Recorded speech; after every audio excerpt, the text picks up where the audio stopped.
പത്തനംതിട്ടയിൽ പോളിംഗ് ശതമാനം ഉയർന്നതോടെ വിജയപ്രതീക്ഷയിലാണ് മുന്നണികൾ. ഏറ്റവും ഒടുവിൽ ലഭിച്ച കണക്കുകൾ പ്രകാരം ജില്ലയിലെ പോളിംഗ് ശതമാനം 70.55 ശക്തമായ ത്രികോണ മത്സരം നടന്ന ആറന്മുളയിൽ ഒടുവിൽ ലഭിച്ച വിവരപ്രകാരം പോളിംഗ് ശതമാനം 71.19 ജില്ലയിലെ 5 മണ്ഡലങ്ങളിൽ ഏറ്റവും കൂടുതൽ പോളിംഗ് രേഖപ്പെടുത്തിയത് അടൂരിലാണ് 72.72. പ്രവീൺ പുരുഷോത്തമനുണ്ട് കൂടുതൽ വിവരങ്ങളുമായി. പ്രവീൺ, പൊതുവെ മറ്റ് ജില്ലകളെ അപേക്ഷിച്ച് നോക്കിയാൽ പത്തനംതിട്ടയിൽ പോളിംഗ് ശതമാനം അത്ര ഉയർന്ന് കാണുന്നില്ല, പതിവ് പോലെ അല്ലേ? അരുൺ, പത്തനംതിട്ടയിൽ കനത്ത പോളിംഗ് ആണ് ഇക്കുറി രേഖപ്പെടുത്തിയത്. ഒടുവിൽ വിവരം ലഭിക്കുമ്പോൾ 70.55 ജില്ലയിലെ പോളിംഗ് ശതമാനം.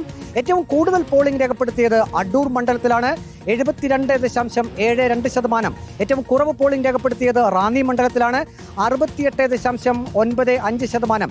തിരുവല്ലയിൽ 68.78%, ആറന്മുളയിൽ 71.19%, കോന്നിയിൽ 69.78% പോളിംഗ് രേഖപ്പെടുത്തി. രാവിലെ 7-ന് പോളിംഗ് ആരംഭിച്ചപ്പോൾ മുതൽ നീണ്ട ക്യൂ ആണ് ബൂത്തുകൾക്ക് മുന്നിൽ അനുഭവപ്പെട്ടത്. ഉച്ചയ്ക്ക് ശേഷം ബൂത്തുകളിൽ തിരക്ക് കുറഞ്ഞു. കഴിഞ്ഞ നിയമസഭാ തെരഞ്ഞെടുപ്പിൽ 69.62 ആയിരുന്നു പത്തനംതിട്ടയിലെ പോളിംഗ് ശതമാനം. ഇക്കുറി പോളിംഗ് ശതമാനം ഉയർന്നത് തങ്ങൾക്ക് അനുകൂലമാകുമെന്ന പ്രതീക്ഷയിലാണ് 3 മുന്നണികളും.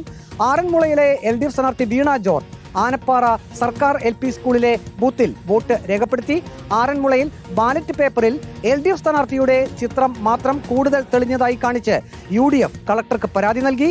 ബാലറ്റ് പേപ്പർ തെരഞ്ഞെടുപ്പ് കമ്മീഷനാണ് തരുന്നതെന്നും ബാലറ്റ് പേപ്പർ കമ്മീഷൻ ചെയ്തപ്പോൾ പരാതി നൽകാത്തതിനാൽ ഇപ്പോൾ ഒന്നും ചെയ്യാനാകില്ലെന്നും കളക്ടർ പ്രേംകൃഷ്ണൻ വ്യക്തമാക്കി. രാവിലെ കോന്നി കല്ലേലിയിലെ പോളിംഗ് ബൂത്തിന് സമീപം കാട്ടാന ഇറങ്ങിയത് ആശങ്ക പടർത്തി. നാട്ടുകാർ കാട്ടാനയെ പടക്കം പൊട്ടിച്ചോടിച്ചു. കള്ളവോട്ട് ചെയ്തതായുള്ള 4 പരാതികൾ ഉയർന്നു.